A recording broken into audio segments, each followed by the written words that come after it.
Even one down the sideline, and he's got Cass over the top. Big side.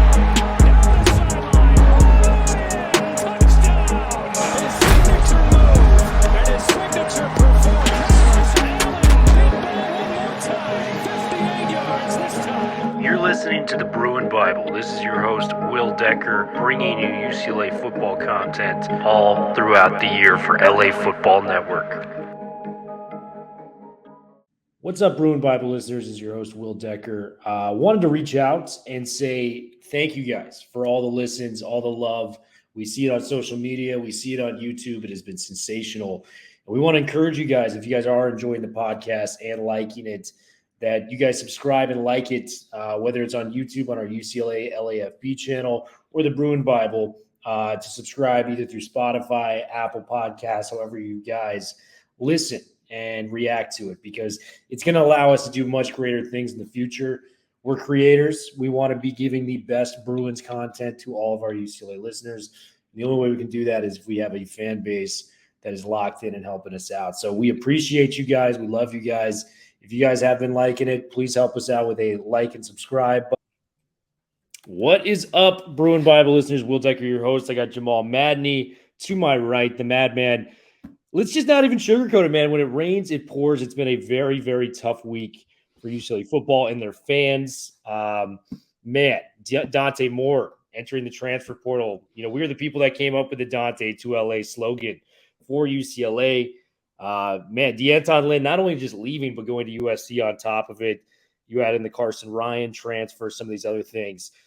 Madman, I mean, we've been texting all throughout this week. How are we feeling as we kind of get a little bit of space from a couple days removed from all the madness that occurred last week? Arguably the worst, week in UCLA football since the tragic death of Red Sanders, I would say, is probably near the top of that list. Is that a fair statement in your eyes? Yeah, I mean, it's you went there quickly, Will. There was no ramp up. I mean, it was a tough week. There's no question about it. And I think this is a really important episode for us, Will, and a really important conversation for us to, try and level set, I think, where this program is right now, where it needs to go, and kind of level set expectations. And I think moving forward, I think we have to start kind of with the elephant in the room of, hey, look, we have Chip Kelly for another year after everything that sort of happened and, everything that was discussed. And I think it ultimately came down to three things. I think when you look at the totality of UCLA football, I think there's three issues right now. I think the first issue is organizational. I think you have a chancellor that's leaving in July after a decorated 17 years. I think you have an AD where there's murmurs and chatter that he may be going somewhere else, a la Ohio State. And so under that sort of realm, I don't know if any organization can kind of survive a new chancellor, a new AD, and a new football coach within a 6 or 7 month period. The second issue for UCLA football right now is financial. And when you look at this university ecosystem, when it comes to the football program, you're only talking about 2 or 3 or 4 people that have the ability to write 7-figure checks for this program.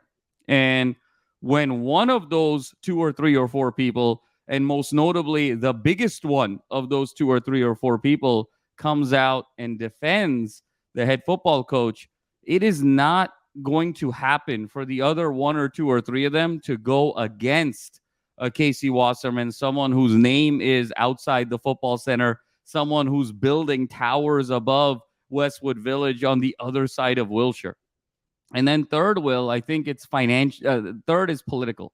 Is I think the other issue that UCLA football is struggling with. Let's not forget the whole impetus for moving to the Big Ten was the $52 million in debt that the athletic department was in. What was the primary driver of that debt? It was dead money to coaches. It was buyouts to coaches that were fired. That ultimately led UCLA to start thinking outside the box, start this whole Big Ten process. We know how contentious it was with the regents, with the president of Cal, with Gavin Newsom, this whole political battle that has resulted in a calamony payment that needs to be done on an annual basis. And then if you get to the other side of that and finally sort of see light at the end of the tunnel, and the very first thing you do is pay a buyout to a coach, I mean, how do you sort of justify that to the regions? And how do you build any sort of political equity from the perspective of the university? Because the regions have their hand in so many things at UCLA. And if you upset them in one issue, it's going to impact your ability to sort of get work done in another issue. So I think it's really important for the fans to understand, look, I think we recognize this is not a fit moving forward, but there are just some organizational, financial, and political realities that the UCLA football program is facing, and that is why Chip Kelly is back for one more year. And I think short of remember the Titans type of season, I think we're in a position here where 2024 will be Chip Kelly's last season. But I think where that puts the football program in a difficult situation is that you're essentially tipping your hand that you have a lame duck coach. And if you've got a lame duck coach, it becomes very hard to attract talent. It becomes very hard to retain talent. And that talent is both on the field as well as from a coaching staff perspective. And that, I think, is the point of departure by which we should talk about Coach DeAnton Lynn and Dante Moore. Yeah, well, if it's attracting talent and letting go talent, we already may have the lame duck, thing out there to the public, unfortunately. But I completely agree, man. It's tough. And what Martin said in his interview with Bolch last week, he said it was more of a stability thing. I think that's financial, and I think it's somewhat saving face going into the Big Ten with at least 80 to 90% of what the unit will look like next year, given there's no more transfers entering the portal. So, I get it to an extent. I think financial is probably the biggest reason as to why Chip is coming back. But yeah, it's disheartening to say the least, and just kind of this domino effect that happened this past week. I kind of want to start with Dante Moore because it was such a letdown, I think, for UCLA fans. We wish him well. We wish him nothing but the best wherever he heads to. But man, this was the guy. This was, tabbed last year. We thought this guy could be the savior for UCLA football moving forward. 5-star recruit. We got Dante to LA trending on Twitter, moving forward. And you look at those first 3 games, he was outstanding, with the out-of-conference schedule. And then the in-conference schedule started. You saw some of the struggles. And, it started with that Utah first pass pick 6 that he was able to go with into Utah. And then it just kind of progressively kept going, and his confidence was lost a little bit. And I thought it was very telling in, when he declared for the transfer portal. He said as much, I want to go to a place where I'm developed properly. I thought that was a very telling statement from that. Wish Dante nothing but the best, but give me your thoughts on Moore entering the transfer portal. I can't say it was a complete shock, but it still hurt nonetheless. No question about it, Will. And I'll start with just echoing your sentiments about how high I think his ceiling is. I mean, he is a prodigy, in my opinion. I think the sky is the absolute limit, and I hope he finds a situation where he's comfortable and where his talents are maximized, because I think he is a superstar in the making. I think, having said that, I think it was a really difficult year for him. I felt like the game was moving too quickly. We've broken this down a number of times, the Utah game, Oregon State game, even the Cal game, a lot of the same types of mistakes, same types of interceptions, left to right reads. It was just hard for him to sort of grasp the speed of the game naturally. I mean, just a true freshman, 18 years old. I also think he still needed some time to grow into his body. And I think, another year of development kind of in the weight room physically, I think is going to do him absolute wonders. I think it was one of the reasons why Ethan Garbers was named the starter at the beginning of the season, Will. And I think one of the great what ifs of UCLA football in 2023, and you and I have talked about this, what if Ethan Garbers had a little bit of a better showing in the first half against Coastal Carolina? And what if Ethan Garbers is able to kind of solidify the starting quarterback position? Because remember, he barely had it for a half of football, and that's what led to kind of Chip bringing in Dante, and then the musical chairs began. I think, truth be told, Will, I think Dante probably should have redshirted this year, just given sort of the speed of the game, the physicality of the game. I think you see a very similar type of prospect, a guy like a Malachi Nelson across town. He redshirted, both 5-star kids, both built about the same way. Lincoln Riley talked about him not being kind of physically quite ready in 2023. So I think it's important for Dante to find a situation where he develops extremely well. And I think, again, Will, what's crushing is that he was the highest rated quarterback UCLA ever had, only kind of the third 5-star quarterback after Hundley and Rosen since Aikman. So there was just so many hopes here about him being able to kind of go back to Big Ten country where he's originally from with UCLA and essentially put UCLA football back on the map in the 21st century. So there were just such high hopes for this young man that it's crushing to see him go. But I hope, whether it's Michigan or whether it's Oregon or it's Michigan State or any of the schools that are linked to him right now, just hope he has an abundance of success. And I think, Will, the bigger picture here is we're getting into a world now with NIL and the transfer portal. We're getting into kind of year 3 where the bank accounts of these teams are starting to get bigger, and college football is starting to look like Major League Baseball, kind of an uncapped sport. It comes down to how many alumni are willing to donate and create collectives, and how big are those collectives going to be on an annual basis. And so UCLA has to really understand where it falls within that hierarchy. And I think moving forward, UCLA football is going to be a lot more like a small market baseball team. And so it's going to be the Minnesota Twins. It's going to be the Oakland A's. It's going to be teams like that now have to start thinking differently. They're not going to be able to get these 5-star kids just off of face value of, hey, come to UCLA, beautiful campus, beautiful program, beautiful university. Dollars and cents are going to need to start coming into consideration here. And if UCLA is short in one area, they are going to have to start thinking differently. And the one thing I do admire about Chip is that he does think differently. Now, he's not the long-term future, and I think we're all there at that point. But whoever the next coach is going to be is going to have to think a little bit differently about talent development, talent acquisition moving forward. It's kind of the movie Moneyball, right, Will? Is, if you're going to play like them in here, you're going to lose to them out there, if you remember the line by Brad Pitt. So UCLA football is, I think, hopefully this year is also going to be a bit of a sandbox of figuring out how do we actually do this? Because we either have to raise a lot more money to be competitive, to be a perennial conference championship contender, or if we don't raise a lot more money, we have to do something differently in terms of the way we recruit, the way we identify talent, the way we develop that talent. Something is going to have to change. I completely agree. And I think with the transfer portal successes we've had in previous years, I think that was just the beginning of the wild, wild west. Everything was up in the open. There wasn't really a strategy for it, if you will, until this year. You have to let things play out and figure out the best way to approach it. We're moving into a new territory. I know Chip and, some of the other coaching, people out there were saying, hey, we got to get some money in. They filmed a video. It was pretty prominent on social media sites where they say, hey, please help us out, donate. We can get some of these new players coming in. Now that you got some of these other teams coming into the play and really utilizing that with some of the money that they have, it's going to be a lot harder to get some of these guys, man. So it's going to be a very interesting process to see it play out.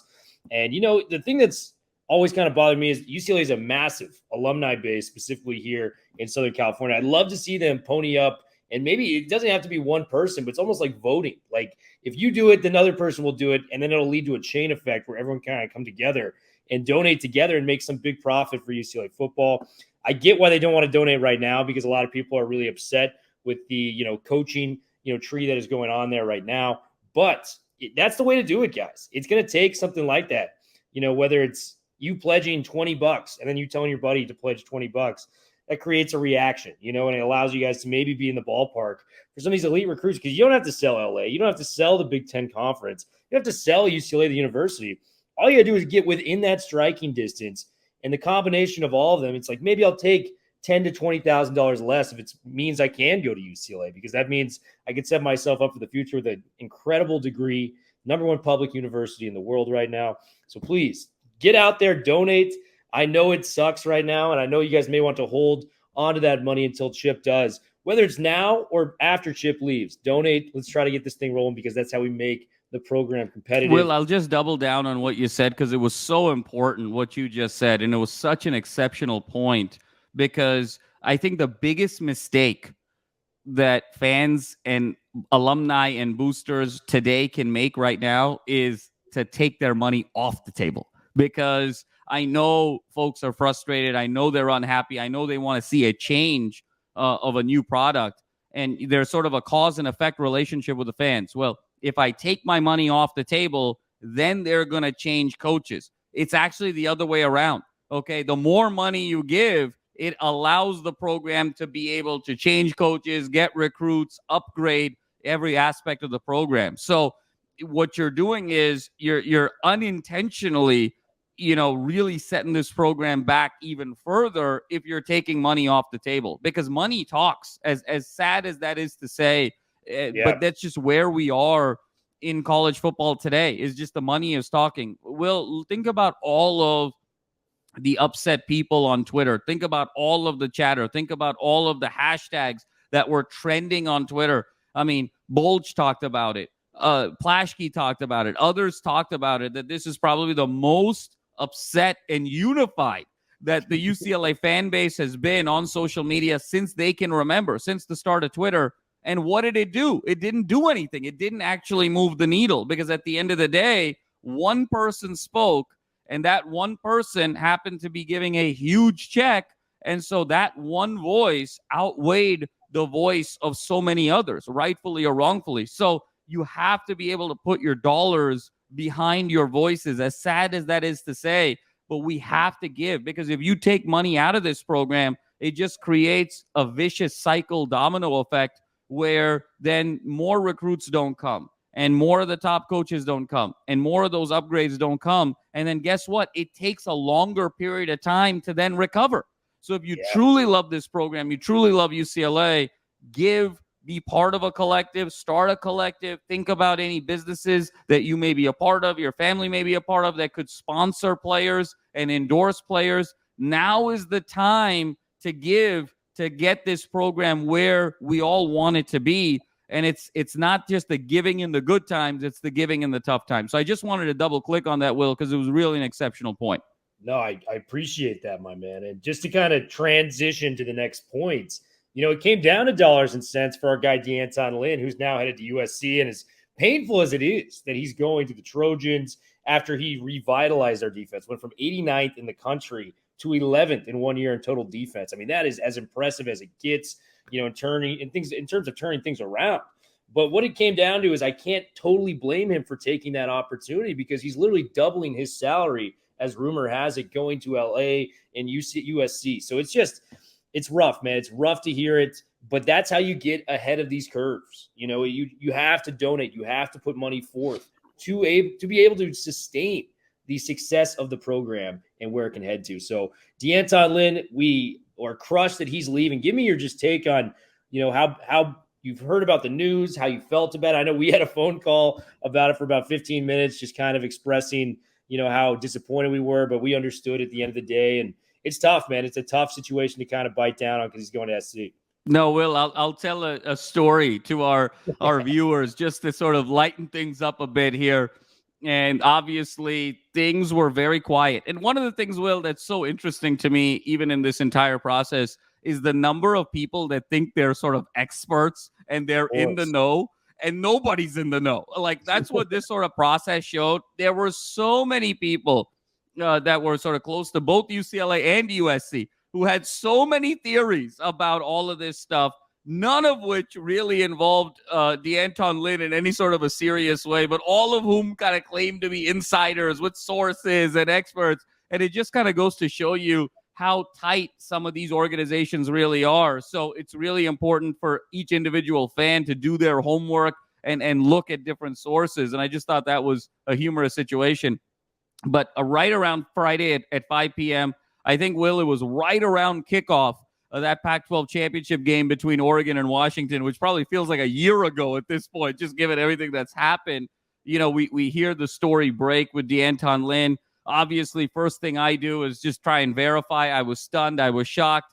I sort of, was talking to some folks, and I said, if SC is smart, they're really going to be aggressive with D'Anton Lynn just because of how great a coach he is. And then the very next thing that I do, Will, as we always do, is I messaged you. And then the great response, it was so quick because you were so stunned that you typoed it, and the response was, "You're shutting me." Okay. So and that was really our sort of point of departure with this, Will. And it's really sad, because I think UCLA was building something so special on the defensive side of the ball. And again, it was a 2-year, $2 million contract for D'Anton Lynn. USC came in at 3 years, $6 million. Okay, so it was a $1 million versus a $2 million. It was double. But again, this was one of those situations where I don't think this was a 8 or 9 year, 90, 100, $110 million type of Jimbo Fisher, Mel Tucker type of contract. This was a matter of $1 million, which is a lot of money, obviously. But in the landscape of college football, the inability of UCLA to maybe even go up $500K, meet him halfway. My understanding of the situation, Will, given some inside information, is that there was no counter from UCLA. So it was kind of like, we're at 1, they came in at 2. Even if you can come back at 1-4, 1-5, 1-5 versus 2, you're sort of in the ballpark. By all indications, he was really happy at UCLA. There was probably an angle there to say, hey, listen, if it doesn't work out with Chip next year, you can be the head coach. And so there's a lot of ways to sort of have kept him. And the fact that we lost him in the way that we did, again, it's disappointing and reinforces this notion that we've become kind of a small market football program, even though we're situated in Los Angeles. And so to think differently moving forward is really an imperative. But I think D'Anton Lynn was absolutely incredible. Still in his early 30s, Will. You talked about the turnaround with the defense, and in most particular, that front seven was absolutely dynamic. And I think the one solace that I take, and I think the one solace that I think Bruin fans should take, is that I don't think he's going to be at USC very long either, because I think he's destined for a head coaching job. I mean, if he puts together one more really great year the way he did this past year, I mean, he's not going to stay a coordinator for very long. He's destined to be a head coach. And so I wish perhaps he comes back as head coach of UCLA. If that carousel swings, he has a great year across town, ready for the head coaching job. Could he come back around? And so I think hopefully not all will be lost. But obviously now it is sort of back to the ground floor here, Will, on the defensive side of the ball. And I know you and I have talked about this. I think Ken Norton Jr. should be the guy, now as the defensive coordinator, in terms of stability, in terms of continuity, in terms of his recruiting prowess, in terms of his love for UCLA. I think one of the areas where UCLA can start thinking differently is you need to start having people that had tremendous memories and experiences at UCLA in these places. And so guys like Jerry Neuheisel, Deshaun Foster, Ken Norton Jr., these are the guys that are going to treat UCLA not as a stepping stone job, not as just a job on the road to something else, but as a destination, as a calling. And I think Ken Norton Jr. should have his number called as defensive coordinator of UCLA. And you nailed it at an earlier point where you said we got to think about small ball. Like, that's kind of what we're looking at now. It felt so Moneyball-ish, where Billy Beane has that conversation where he's like, we got the players, we got everything we need. And then the Yankees come and grab him at the last second. They overpay him. That is exactly what happened with D'Anton Lynn. So, we had the best defensive coordinator we've had in well over a decade, probably the best defense we've had in 30 to 40 years. And right at the last second, the USC, the big money team, comes in and swoops and takes the team out of our hands. So it was a very tough situation to lose D'Anton Lynn like that. Wish him the best. Hopefully he can come back to UCLA and maybe carve his name into one of the great coaches we've ever had there as a head man. I think he definitely deserved the head coaching job. But you made another great point. Ken Norton Jr., that was my counterpoint for a lot of people that were heaping all of the praise onto D'Anton Lynn. This was the first time he was ever a defensive coordinator. I'm going to say it helps a lot to have arguably the best linebacking coach, in football. I mean that, pro and college. He's proved it at both levels. Ask Bobby Wagner how he's gotten developed in the NFL. Ask Khalil Mack, who made him Defensive Player of the Year in the NFL. And, we know at USC, man, we got our freaking guys out here, Brian Cushing, Ray Maluga, some of the big names within the sport. So he's done it as well as anybody. And I'd be interested to see how much, D'Anton leaned on our guy, Ken Norton Jr. in one of those situations. So a lot to talk about there. Carson Ryan, man, I think we got to just brush on this point before we head into, Latu winning Defensive Player of the Year and the bowl game. There are some positives in this podcast, we promise. Carson Ryan was very disappointed in this loss, man. A guy that averaged about 16 yards a catch, didn't get a lot of catches. And I think a lot of people in my comments were like, why are you so, sad over a guy that essentially only had 15 catches this year? It's because every time he touched the ball, he made a big play happen. I feel very similar to Carson Ryan in terms of how I felt about Logan Loya, where every time this guy touched the football, you could see something happen with the offense. It was very similar to what Keegan Jones went through this year. When he touched the ball, something good happened. I remember that 45-yard catch he made on 4th down against Utah to keep us in the game. I remember the first 2 weeks, this guy had the first touchdown of the season in the red zone.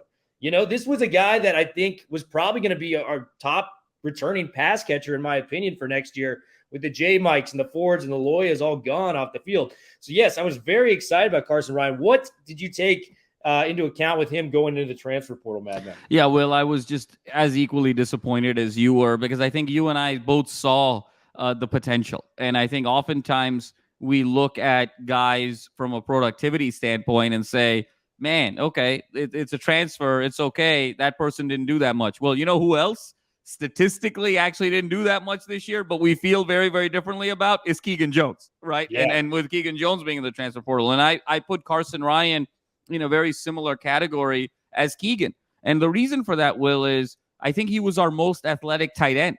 And when you look at kind of Habermel and Matavao and others, when you see Carson Ryan, I mean, the variety of catches he was able to make, balls down the sideline, balls deep against Utah, his ability to go across the middle, his ability to block. I mean, his versatility was absolutely top notch, Will. And so to be able to lose him is again, very, very crushing. But again, it makes sense, because I think he's in a situation where I think he would have really thrived under a Dante Moore as a quarterback, a guy who could make maybe bigger throws, more complex throws, once he sort of grew into his body and understood the speed of the game. I love Ethan Garbers. I think he's going to have a really terrific 2024 season and really sort of solidify that job.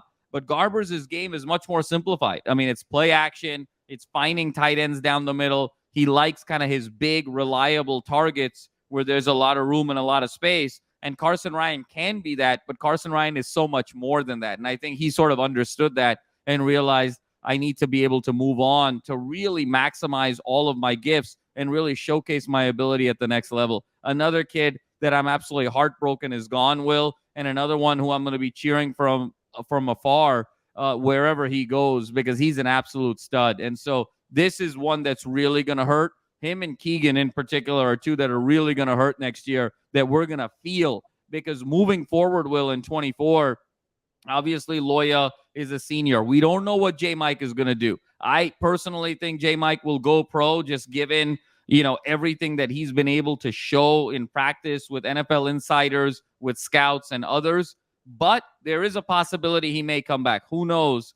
But if J.Mike goes, you're really missing some dynamic weapons now, especially with Keegan Jones and Carson Ryan gone. It makes this offense very conventional and very much, hey, we got to stay in front of the sticks. The moment we get behind the chains, going to be very hard to be able to get first downs and extend. It's going to be very hard for players to break the natural script of a play and do more. And Carson Ryan was one of those guys who could do more. So another tough pill to swallow here. Will, we've been taking our medicine. I feel like, my grandmother or my grandfather, I got my pills right next to me with my big glass of water. And it just every night I'm taking my medicine. And you and I, it's just one pill after another here, it seems, tonight. Daily dose, man. It's been a lot. We got those, it's laid out with the days on the pill box. With the days. Like you Monday, got the tray, Tuesday. and then you got the Monday, Tuesday, last Wednesday. Week was those pain Absolutely. pills, man. It was, you got your pink pill and your purple pill and your orange pill. Yeah, no, absolutely. We were like a freaking pharmacy last week. Yeah. And the pills we were swallowing, man. It was a long, long week for UCLA football. But there are some positive news, man. Laiatu Defensive Player of the Year. And I've said it many times. I said it, like I said, with Charbonnet last year. Don't take this guy for granted, because this guy doesn't grow on trees, man. One of the all-time UCLA greats was able to achieve his status of, being Pac-12 Player of the Year. That was one of his preseason goals. We scoffed the notion that this guy could get to 15 sacks. He still sits at 13 with a game left, depending on if he wants to play in the bowl game or not. He's likely going to win the best defensive lineman within college football this year.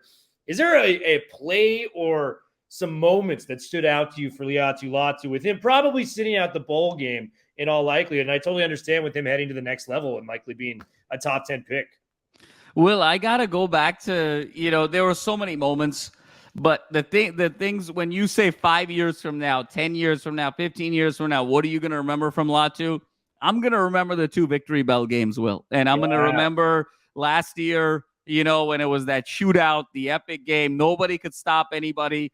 UCLA 1 possession behind that whole game, desperately needing a stop. And on that 3rd down, SC on the UCLA side of the field, Latu comes in there and actually sacks Caleb Williams. The place goes bananas, and all 90,000 thought UCLA was going to win the game at that point. And he was the one guy that was able to sort of corral Caleb Williams in that game. I will always remember that. And then fast forward to this year in the Coliseum, SC totally on their heels, UCLA really establishing dominance, SC kind of driving in that red zone, Will, to try and get back in the game, and then Latu going back-to-back sacks on Caleb. The first one where he just sort of sheds a single blocker. Second one, he sheds the double team and sort of almost throws the double team into Caleb and takes care of business as well. So to me, some epic moments, and I'll always remember his incredible story, the inspirational player and person that he is. I hope he is going to be an absolute superstar in the NFL. I think he's going to be a top 10 pick. And Will, I think he was the best player in college football in Los Angeles in 2023. No question about it. No questions asked, man. He was an absolute baller this year. And, I remember those plays that you named as well. The Victory Bell games were so important because you become a legend when you ball in the rivalry games. And, I mean, last year, 2022 game, he gets the sack. It was almost like the defenses couldn't stop one another. He gets the sack for USC to punt the football, giving UCLA a chance. It felt like we were going to win that game. Ultimately, we came up a little bit short. But the willpower to get in there when we needed him the most, it was such an awesome play. Love Latu for that. 2 plays that stand out to me this year. Who knew he had mitts, man? 2 interceptions on the football field. I mean, it was absolutely. He could do it all out there. I'm like, can this guy play safety too? Can he get back and guard some of these wide receivers? 2 picks for Latu, and just the confidence. The 3 sacks against Colorado was just an all-time performance this year. 3 sacks against Coastal Carolina, where we came into the season going like, we love this dude. 15 sacks seems a little too far out. You should just focus on getting double digits. He got 3 sacks the first game. We're texting each other going, we may have to rewrite this entire thing, given the fact that he's probably going to get there before conference play starts. Absolutely. We were sort of joking about, 15 sacks. I love Latu, but that seems a little bit high. We walk out of the Coastal game saying, okay, he's on pace for 36. So maybe 15 was a little conservative. It was, man. And just such a fun player. Love him. Duke Clemens and Darius Muwaso made second team. Just want to say Alex Johnson got completely snubbed, man. Completely snubbed. I mean, this guy, one of the best corners I can remember at UCLA, period, for what he was able to do. He was one of our guys coming out of camp. We really liked him. Really stood out among all the defensive backs. 3 interceptions. Every time his number was called, it seemed like he made a play. PFF had him graded as one of the top corners within the Pac-12. Just getting an honorable mention that just doesn't sit right with me. So I would like to see them kind of progress there further. I completely agree on that one, Will. And I think if any NFL GM or scout or someone in the personnel room of any of these NFL offices is listening, if you're smart, you're going to be giving Alex Johnson a serious look at the next level, whether he gets drafted or not. If he's undrafted, that is an absolute diamond in the rough that should be invited to your camp and an opportunity to make the team, because I see Alex Johnson as a guy, as an undrafted free agent, is going to make an NFL roster next year and is going to make someone very happy and make someone look very, very smart that they did it. Yeah, and you know what? I think he's going to be a phenomenal corner in the NFL too. But kind of the comparison I have for him is Matthew Slater, the former UCLA guy that went on to the Patriots as a special teamer. Like, smart player, handles his business, does everything the right way, and that's going to lead him to getting a roster spot. The other 2 guys that got snubbed, in my opinion, were the Murphy twins. Maybe they didn't have the stats to back it up because Latu was sacking everything back there. But in terms of impact, those guys are Pac-12 all first or second team at the very least. Those guys were monsters off the edge, and they're going to be NFL players on Sunday as well. Do you think that was fair of them to leave off the Murphy twins? Because I was in shock at that as well. No, I was stunned by that, Will, to be very honest with you. And I think it just goes to show that not everybody watches all the games and doesn't understand impact. And you always look at the stats there. These are two guys that are NFL written all over it. And who knows, in kind of looking at the bright side of things, maybe the fact that they were left off, this selection in terms of all Pac-12 teams, maybe that gives them a little bit of pause that they want to come back one more year and really kind of definitize their draft stock going into next year the way Latu did. Look, last year, Will, we were thinking Latu was definitely going to kind of get drafted at the end of next year. Oh, maybe third round, fourth round, mid-round. I mean, he's gone from third, fourth round to top 10, no question about it. I think the Murphy twins have an opportunity to potentially make a similar jump going into the 24 season. So there may be some light at the end of this tunnel as a result of this snubbing. Yeah, and hopefully it, pans out the best for these guys. I think they're going to have bright futures, whatever they do at the next level or in life in general. So those guys are coming. We're going to have Wayne Cook on this week to talk about Boise State. But give me just kind of your synopsis of the bowl game. UCLA's playing in LA. I don't know if it's going to be as a typical UCLA crowd, if you will, because I think a lot of people are kind of boycotting the current situation. But I know I'm going to be there. I know you're going to be there. Any excitement going into SoFi, the coolest stadium and maybe all of sports for UCLA this next week? Well, I think it's always going to be very exciting when you can play in your home city. And I think Boise State has been a brand that's so recognizable in the sport the last 15 or 20 years. I think they've had their own challenges. They just hired their interim coach who won the Mountain West Championship against UNLV. And they're going through some similar challenges as well. Their starting quarterback, Green, is in the transfer portal. So they don't really know who they're starting. They're going through some transition as well. And those Mountain West teams always have such a chip on their shoulder whenever they get an opportunity to play a Pac-12 team in a bowl game, particularly on the West Coast, because the Mountain West feels a little bit left out, in terms of kind of the have-nots relative to the Pac-12. So you're going to get a hungry, motivated Boise State team with a lot to prove. They want to show probably a lot of guys that had an opportunity to play in, wanted to play in SoCal, wanted to play for UCLA. Maybe it didn't work out. They've got a lot of edge to them. So they're going to be playing a very young and hungry Boise State team. And I think this is a game where the bowl game oftentimes is such a momentum creator for the following season, in terms of a player and his or her performance. I go back to TJ Harden last year. Obviously, he broke out in that Cal game, but then followed it up emphatically in the Sun Bowl against Pitt, really kind of set the tone of expectations for him going into this season. Could we have a similar story with somebody at wide receiver? Maybe J.Michael has a big game, decides he wants to come back. Does it sort of have a snowball effect? And then does it just give Ethan Garbers kind of solidifying his confidence going into 2024 as being the de facto signal caller? And then also on the defensive side, somebody like an Oladejo, who now we know Latu's gone. We know Moasao's gone. We don't know what's going to happen with the Murphy twins. Oladejo is going to be one of the big anchors of this defense next year in this front seven. This is an opportunity for him to step up and really stake claim to that leadership role and set himself up next year as a leader. Same thing with the Kamari Ramsey. This is his opportunity to kind of galvanize that secondary, be the de facto leader going into next year. So there's a lot of opportunities in terms of leadership transition on the player side in these bowl games. And we all know bowl practices and bowl prep is so vital and instrumental to player development going into next year. So there's a lot to still be very excited about. It's always great to get a win.